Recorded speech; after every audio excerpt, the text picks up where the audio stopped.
kota-kota besar, permasalahan lingkungan menjadi hal yang tidak mudah untuk diatasi, seperti pencemaran udara, air, maupun tanah.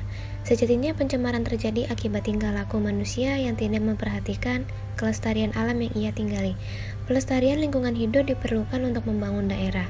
Ini merupakan suatu kawasan atau daerah yang di dalamnya terdapat sistem kehidupan makhluk hidup, beserta unsur kehidupan lainnya, yaitu udara, air, dan tanah. Kerusakan lingkungan. Kerusakan lingkungan hidup di Indonesia semakin hari kian parah. Kondisi tersebut secara langsung telah mengancam kehidupan manusia. Tingkat kerusakan alam pun meningkatkan resiko bencana alam. Penyebab terjadinya kerusakan alam dapat disebabkan oleh dua faktor, yaitu akibat peristiwa alam dan akibat ulah manusia. Kerusakan yang terjadi disebabkan oleh manusia ini justru lebih besar dibanding kerusakan akibat bencana alam. Ini mengingat kerusakan yang dilakukan bisa terjadi terus-menerus dan cenderung meningkat. Kerusakan ini umumnya disebabkan oleh aktivitas manusia yang tidak ramah lingkungan seperti kerusakan hutan dan alih fungsi hutan, pertambangan, pencemaran, dan lain sebagainya.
Penggunaan masker sekali pakai meningkat di tengah rekomendasi pemerintah tentang efektivitas masker. Terlebih, masker medis sekali pakai kini mudah didapat dengan harga yang terjangkau. Penggunaan yang meningkat juga diikuti melimpahnya kembali sampah masker sekali pakai. Akibatnya, sampah masker sekali pakai menjadi masalah baru. Sampah masker ini dibuang bercampur dengan sampah lain bersama dengan sampah plastik, rumah tangga, bahkan tercecer ke badan air seperti sungai dan selokan. Idealnya, sampah masker harus dibuang dengan cara khusus, disterilkan dengan disinfektan, digunting-gunting atau dirusak terlebih dahulu, dikelompokkan dalam kantong terpisah bersama sampah masker lain, ditandai sebagai bahan berbahaya dan beracun, lalu dibuang di tempat sampah. Dinas Lingkungan Hidup Provinsi DKI Jakarta telah menangani sebanyak 1.538 kg limbah masker sekali pakai dari rumah tangga selama masa pandemi COVID-19. Data limbah infeksius tersebut terhitung dari bulan April hingga akhir Desember 2020. Dinas Lingkungan Hidup DKI Jakarta bekerja sama dengan pihak pengolahan limbah B3 berizin untuk pemusnahannya. Sedangkan sampah medis dari seluruh fasilitas pelayanan kesehatan di Jakarta yang diawasi pihaknya mencapai 5.607 ton selama pandemi ini. Jumlah tersebut dikumpulkan dari rumah sakit yang melayani maupun yang tidak melayani pasien COVID-19. Untuk Pemprov DKI, kita sudah mempersiapkan 2 tahun lalu kita sudah membuat tempat penampungan sementara sampah limbah B3. Nah, ketika ada pandemi, kita sudah tahu bahwa itu ada menjadi bagian yang namanya sampah limbah infeksius kan. Jadi kita sudah persiapkan dan mekanismenya yang sudah kita tetapkan dalam SOP pun berjalan dengan baik.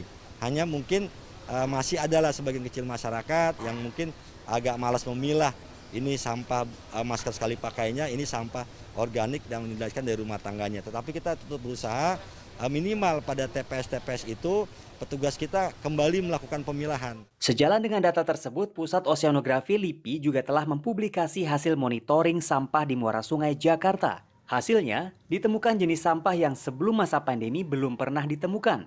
Sampah tersebut adalah APD, diantaranya masker sekali pakai, masker kain, juga masker jenis lain.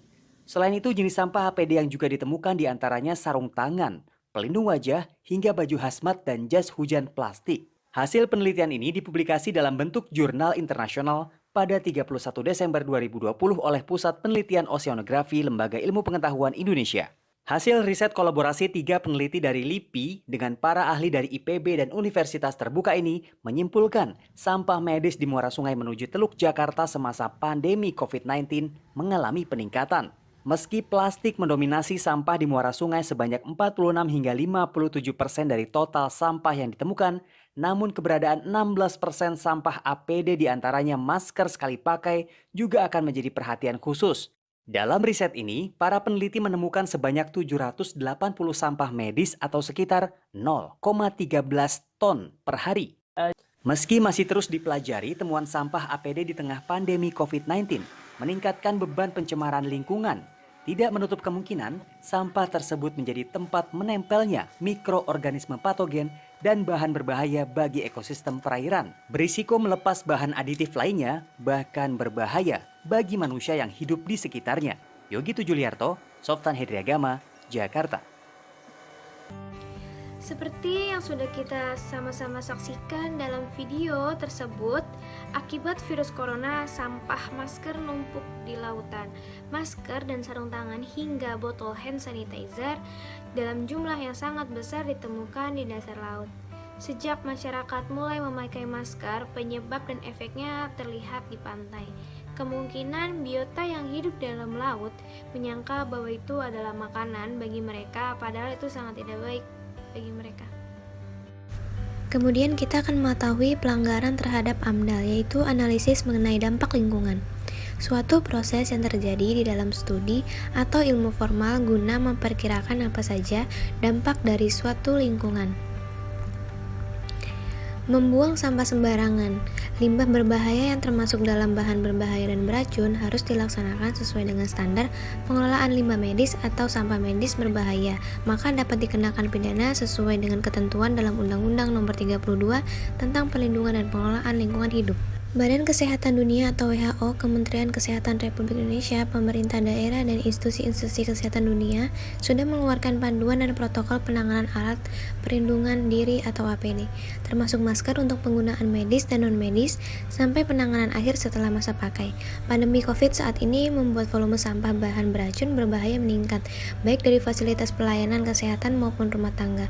Hal ini menjadi persoalan tersendiri karena sampah yang dibuang begitu saja dapat membawa dampak buruk bagi lingkungan dan kesehatan.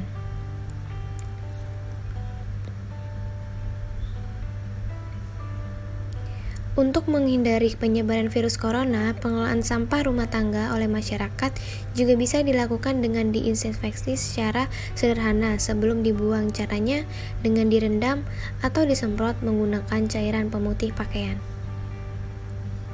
Upaya yang kita lakukan secara sederhana saat ini ketika kita memakai masker medis yang sekali pakai, ketika kita sudah selesai menggunakannya, masker dipotong-potong atau dirusak terlebih dahulu sebelum dibuang. Cara ini disarankan untuk mencegah penyalahgunaan seperti dijual kembali. Tapi kelemahan dari cara tersebut adalah yang pertama, masker sekali pakai biasanya terbuat dari bahan dasar plastik. Tidak mudah basah dan tidak mudah terbakar. Yang kedua, akan berakhir di lingkungan ketimbang diangkut dan dibawa ke tempat pengelolaan akhir atau TPA. Meski peningkatan jumlah limbah rumah tangga tidak sedrastis dari rumah sakit, pemerintah menyarankan untuk kita menggunakan bahan dari kain yang bisa dicuci dengan sabun dan dipakai kembali untuk mengurangi limbah. Contohnya saat kita membuang masker medis sekali pakai, yang pertama kita copot talinya seperti ini.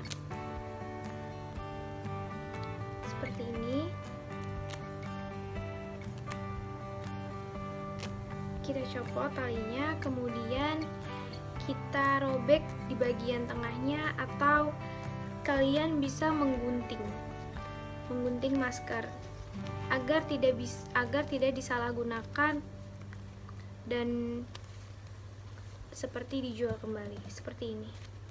Dan ini dibuang ke tempat sampah terdekat kalian. Selanjutnya kita akan mengetahui kebijakan lingkungan yang relevan. Yang pertama ada Undang-Undang Nomor 4 Tahun 1982 tentang ketentuan-ketentuan pokok pengelolaan lingkungan hidup. Yang kedua ada Surat Keputusan Menteri Perindustrian Nomor 148/11/SK/4 Tahun 1985 tentang pengamanan bahan beracun dan berbahaya di perusahaan industri. Kemudian yang ketiga ada Peraturan Pemerintah atau PP Indonesia Nomor 29 Tahun 1986 tentang analisis mengenai dampak lingkungan hidup. Dan yang keempat, pembentukan Badan Pengendalian Lingkungan Hidup pada tahun 1991. Pentingnya menjaga lingkungan wajib harus kita tanamkan sejak dini.